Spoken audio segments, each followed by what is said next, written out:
Welcome to the KX Country Clubhouse. I'm Derek Mann from KX 96 Afternoons. I'm joined today by newcomer Dylan Schneider. How's it going? Good, man. How are you doing? Thank you very much. I'm doing very well, thank you. Now, you are out right now on your Bad Decisions tour, which we'll get to, but I do want to talk about your journey here first, because you are a newcomer. Your debut album, Puzzled, that was just released back in September, but you've been at this for quite a while, right? Yeah, dude. I've been down in Nashville for like 8 years now.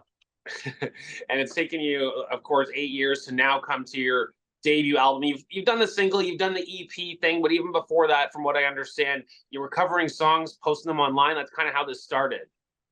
Yeah, dude. I was doing a bunch of covers on YouTube, started doing stuff on Instagram, Facebook, and it kind of picked up and people started seeing me, and it brought me to Nashville early in 2016, and kind of, it was back and forth in the beginning, but I haven't really, went back ever since, and just got stuck down there, and things have been going pretty good. Do you have a favorite song that you would cover back then? Yeah, one of my favorites to cover was, obviously, I like doing stuff like Friends in Low Places, where everybody would get involved. I liked doing, I feel like I always started with Boys Around Here, Blake Shelton, Okay. and That's then nice. I like Take Your Time by Sam Hunt. Those are some of my favorite ones. Oh, Acoustic awesome. gigs all over the place. I love it. Of course, you mentioned gaining social media followers and such a huge following even since then. And mentioning, going from YouTube to Instagram, now even TikTok. What's been kind of the most rewarding experience or rewarding thing about watching this grow and evolve? I think just getting to see how I guess impactful what I do can be to certain people. I think that is like such a cool I don't know, just like feeling that it gives you so much satisfaction to just see someone smile and have someone tell you, your music changed my life, or this song got me through this, or you know, uh, you've picked me up on my my bad days with what you say and like the art you're creating. I think that's the coolest thing, and the fans and all that to me are my favorite part of it all, because you wouldn't be anything without the people that love you and people that support what you're making. Absolutely. So, what did that transition look like for you, coming from, starting with just posting these covers and things to picking up and moving to Nashville? Was it what pushed you to go there? Yeah. Oh man, dude. It was honestly Brett Eldridge was an artist around from where I'm from, just over in Illinois, like probably I would say 25 minutes over the Indiana Illinois border. And my grandma had played me his first album, and I had started picking up the guitar again because I was getting into it a little bit, and I wanted to be, I went to middle school at the time. I was probably sixth or seventh grade, and um, well, y'all say grade 6 and grade 7 in Canada, right? Yeah, yeah, I've heard people say that. yeah. Uh, but I was, yeah, doing that, and I wanted to be the guy at the parties, the new, parties everybody's like country music, and I wanted to be able to play the guitar and sing and do all that stuff, And then I heard Brett's album, found out he was doing what he was doing, and thought maybe I could do it too. So I just kind of stuck with it and started writing songs and doing all the stuff on the internet and stuff like that. And that's, like I said, what led me to Nashville. Then I started Mhm. writing down there, making connections, and yeah, all that stuff to just kind of was the big ladder of climbing to what got me to here. Is the songwriting something that came naturally for you, or you kind of worked at it to see what you could do just to kind of get your feet wet? It was yeah, in the beginning, I guess something I hadn't really tried. I remember getting pushed real hard by my mom and dad to be like, "Oh, you've been doing all these covers. You should try to write your own song." Hmm. And I did. And the first time I tried, I finished one, and then I started writing with my buddy Gabe Faust, who is also a successful songwriter down in Nashville now, and we've grown up together since we were 9 years old playing baseball. And he just got his first #1 hit with "I Can Feel It" by Kane Brown, and we just kind of grew up together writing, and always just bounced ideas off each other. And I mean, yeah, dude, for sure, we wrote horrible songs in the beginning. Listening back, like we thought they were so good, but people always say, they're like, "Oh, there's no way I'm good at this. I can't be good at this." I'm like, sometimes you got to be bad at it just to figure out how to be good at it. You know what I mean? Very true. Like, and you'll be proud of the things you finish. Like, you'll be like, "Oh, I wrote a full song," but it's like you look back on it 6 years later and be like, "Dang, that was the worst song I ever wrote in my life." But if you never wrote that worst song of your life, you wouldn't get to the song that's a number one on radio one day. Exactly.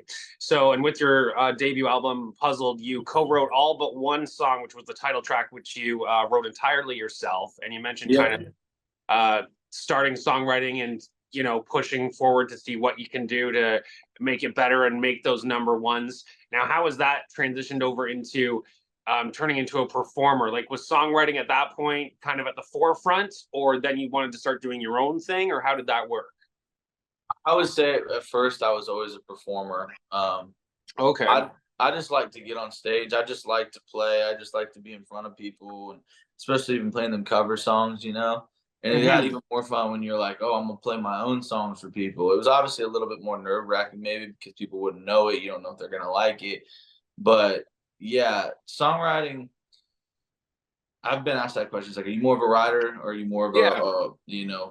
on the stage guy? And that's just my favorite part of it all, is getting up there and seeing the energy and playing the show. And obviously, as your songs get better, it makes it that much more fun playing your own songs. So, yeah, I would say they were both pretty on the forefront. I mean, I was writing every day, every week, for a few years.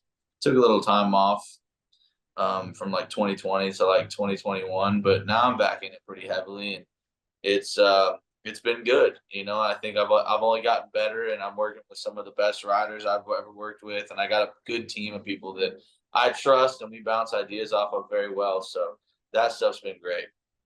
That's awesome. And then, so you mentioned the performing aspect. I mean, you've toured with Morgan Wallen, Florida Georgia Line, people like that. Most recently, Luke Bryan and Mitchell Tenpenny.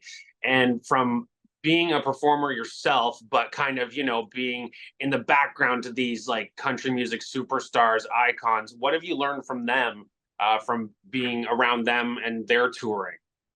Dude, I always say like one of my favorite things to like learn and take back from like being around those people. And obviously some of them, like Mitchell has been a friend of mine since before we both were even getting like out on the road and doing anything. Like, we started writing together in 2016. And then Nate Smith, he's great too. We were friends since like 2020. But I think being out with people like that, and even Luke Bryan, who's so big, Mm. getting to just like watch them be so humble and so inviting, and like, make it feel like it's your tour too, and be so gracious and grateful to the fans and everybody that works out here on the road. That's something that I always try to take away and remember in my mind, because I'd want to be that guy. And I'm not going to say any names, but I've toured with people that aren't as gracious and aren't For as sure. inviting, and it's just not a fun environment to be out sometimes with people like Mhm. that. So I always try to keep that in my mind. It's like, if I'm the headliner, if it's my show, or even if I'm on somebody else's, like, be respectful, be cool, make a friendship. Don't, it's only as fun as you make it out here, and it's all about the I guess the morale at the end of the day. So I like seeing people like that. Just keep that up. Absolutely. Now, being on your own headlining tour with that in mind, the Bad Decisions tour, how has that been going for you? Dude, it's been great, man. I mean, we've sold out, almost half of the shows that we played so far, if not, damn near close. And yeah, they're just killing it. So I I don't have much to complain about. It's crazy to see. This is the first time I've ever done a full headlining tour, and Yep. to get that like attention and that I guess satisfaction of knowing what I'm doing is working from so many people. It's very gratifying, dude. That's awesome. So, with it being your own headlining show, like you said, your first like full tour yourself, do you have a favorite moment of your show that you've been doing so far? Dude, yeah, there's a couple that I really, really like. I I really like. I play my song "Daddy Drinks Whiskey" in this, and it kind of slows down into this like really like kind of it goes from being up fun to this really like legit kind of intimate moment with the fans, and getting to play that song live for the first time is always like really, really just like emotional and special. and then go straight into Better Than You Left Me after that, which is going to be our new radio single coming out next year in January. And already everybody's singing that song back every single night. So that's just so cool. And then obviously we wrap it up and end with Ain't Missing You, which has been doing so good over the last couple of years. And they sing so loud. It's so crazy. And it's just the most fun. That's so awesome. Well, we are looking forward to seeing you here in KX Country. That show coming up at the Horseshoe Tavern, November 26th. And I thank you for taking the time today. Really looking forward to meeting you in person. Can't wait, buddy. Thank you so much. Yes, sir, man. Thank you for the time. And I'll see you up there in a couple weeks. Absolutely. Can't wait.